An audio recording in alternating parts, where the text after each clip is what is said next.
So the last smartphone I happened to review was Samsung's Galaxy S22 Ultra, which, to put it mildly, is a bit of a big boy. And I gotta say that yanking my SIM out of Sammy's Monster and poking it into the OnePlus Nord 2T instead was a massive relief, on par with emptying your bladder after downing an entire keg of Strongbow. In comparison to the Ultra, this Nord 2T feels refreshingly compact, even though it is still a 6.4-incher.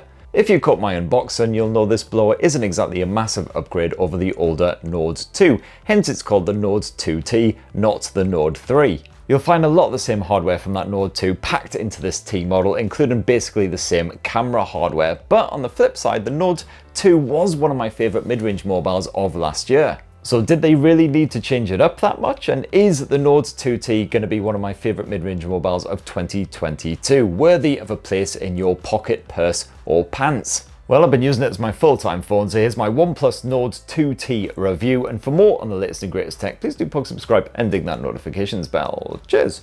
Now first up, this phone feels proper dinky. It's not too heavy, and you do have some one-handed help to boot, so no worries if you are trying to use your phone while clutching, say, a nice cold pint of lager or a nice tepid pint of ale.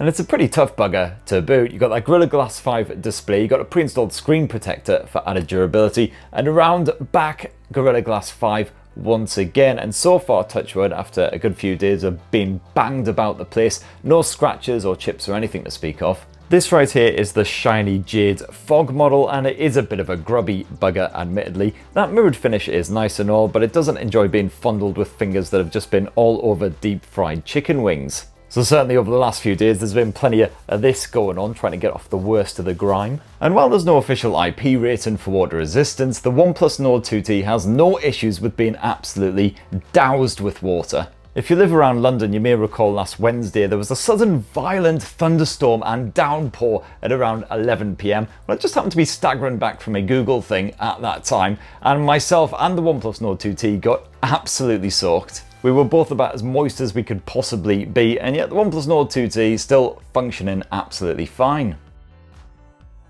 Just to prove the OnePlus Nord 2T is fine in a storm, here it is in a storm.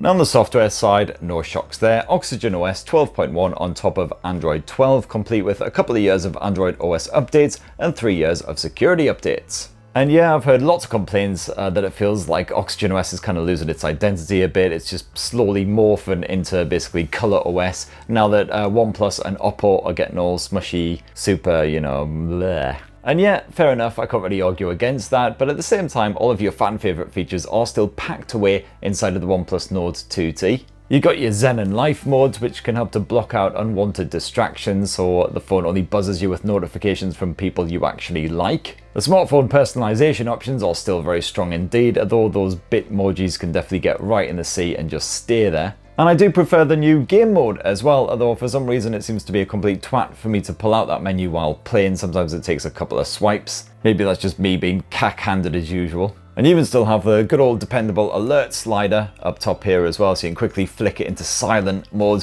whenever you're, you know, going into a meeting or something like that. You don't have time to scramble around in the menus. As for storage, well, like most of the mid-range mobiles, this base model comes packing 128 gigs of space, UFS 3.1, so nice and nippy, but there is no support for micro SD memory cards. And that is a shame because a lot of other mobiles around this price point do offer that micro SD memory card expandability. And if you do want to upgrade the storage to 256 gigs, well, that's going to cost you an extra 100 quid.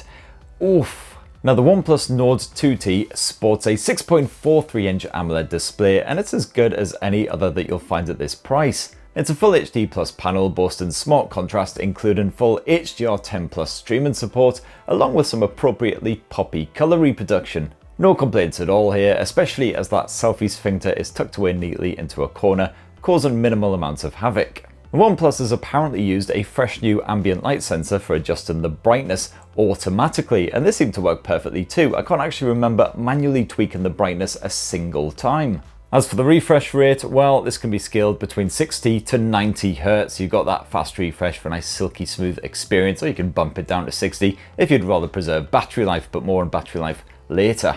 And the Nord 2T's stereo speakers are okay. They're not as powerful as I would like, so they're not great when you're trying to watch something with lots of racket going on all around you. Something that definitely becomes an issue with the introduction of small children in your household, although the quality of the speakers is okay. However, another bit of a ball ache with the OnePlus Nord 2T, akin to the lack of micro SD support, is the fact that you don't get a headphone jack on this thing, which is a feature that a fair few mid-range mobiles do still offer. Although that said, jacks do seem to be dying out right now, which is a real bloody shame. However, I have been streaming an awful lot of audio from the OnePlus Nord 2T to various speakers and headphones using Bluetooth 5.2, and no issues, no quarrels to speak of there whatsoever, and you've got full support for the likes of LDAC, aptX, aptX HD, etc. So if you've got some decent kit, you will get a strong audio experience. Now, one of the biggest changes here is the MediaTek chipset which runs the show. The Nord 2 rocked a 7nm Dimensity 1200 AI. That's been upgraded for the Nord 2T to a 6nm Dimensity 1300.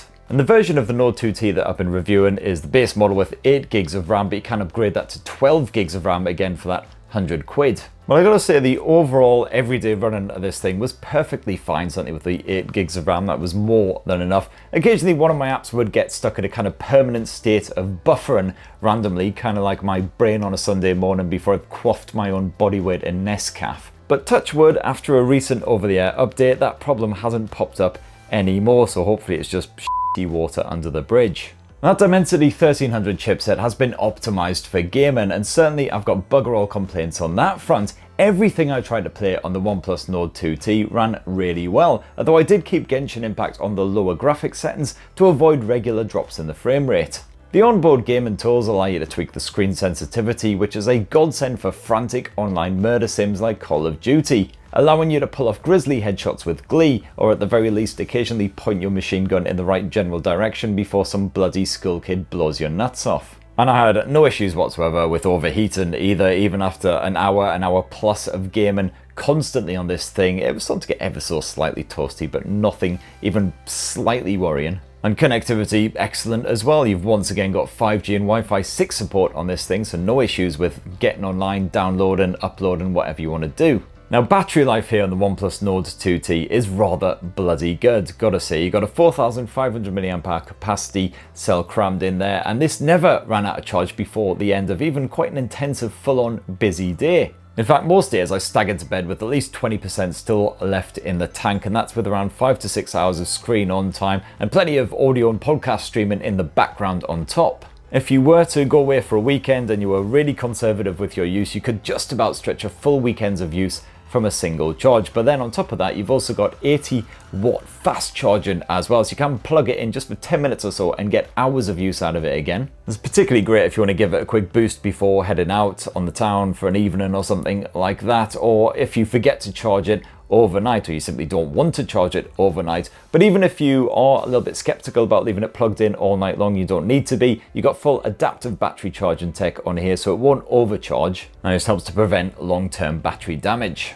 Now, one slight letdown when the OnePlus Nord 2T was launched was the fact that it didn't really improve the camera tech at all over the Nord 2. You've got the same primary hardware here, including a return for that 50 megapixel Sony IMX766 camera sensor. But to be fair, this does still produce some pretty solid results all around, especially at this mid-range price point, and especially with the optical image stabilization lending a hand. Most of my test photos look pretty natural, with vibrant colours when appropriate and enough sharp details so they look good on a proper big telly screen. The focus is fast to react and rarely messes up, even when the subject is in motion. At night, you still get attractive looking pics with that IMX766 sensor, even without employing OnePlus's dedicated nightscape mode. That's possibly helped along by the Dimensity processor's upgraded abilities. Things have to be really dim before you finally get some grain and ugly stuff creeping into your shots. Indoor snaps do tend to come out quite warm, but again with impressive detail considering they were spaffed out by a mid-range mobile. Oh, and by the way, you are very welcome for this here horrific nightmare fuel, which comes courtesy of that mental Google event. All I can say is thank God I was hammered by the time I shot these photos. Now, if anything in this camera setup needed upgrading, it is definitely that 8 megapixel ultra wide angle snapper. This is okay-ish for outdoor snaps with good lighting, although colours do look a bit wonky, and the results are pretty bloody dreadful once you move indoors or you try actually snapping stuff at night. You can also shoot up to 4K resolution video on the OnePlus Nord 2T, and this again does the job for your home movies, offering sharp detail, accurate colours more often than not, and strong enough stabilisation so your footage isn't reduced to a janky, shaky mess whenever you twitch your arm a bit. In lower light, things don't immediately look terrible, and the audio capture was good enough to clearly pick up and emphasise vocals both in front of and behind the camera. And finally, up front, you've got a 32 meg IMX615 sensor for shooting all of those lovely selfies, and this works fine in good light, but in more ambient conditions you will need a steady hand to avoid blur. A steady hand I clearly didn't have after quaffing too many random vodka and tequila cocktails. And so that right there is my full final frank review of the OnePlus Nord 2T, and while not a massive amount has changed up from the original OnePlus Nord 2, it's still a very respectable and very enjoyable mid-range mobile. Now, I'd love to hear from you guys if you happen to have been using the OnePlus Nord 2T as your full-time smartphone as well. Definitely be great to have your own mini review shoved into the comments below. Please do poke subscribe and ding that notifications bell for more on the latest and greatest tech. I have also published a video on the best mid-range mobiles you can grab right now for around that sort of £300 to £400 price points. Go check that out for more on some of the OnePlus Nord 2T's hottest competition. And have yourselves a bloody good rest of the week. Cheers everyone, love you!